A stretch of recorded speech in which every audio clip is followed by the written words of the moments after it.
वो जो चाहे चाँद को तोड़ दे जी, वो जो चाहे चाँद को तोड़ दे, वो जो चाहे चाँद को तोड़ दे, उन्हें इख्तियार दिया गया, उन्हें इख्तियार दिया गया।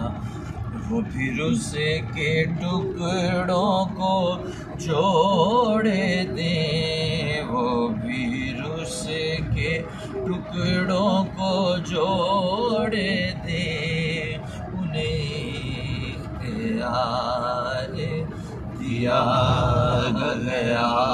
सल्लु अलैहि व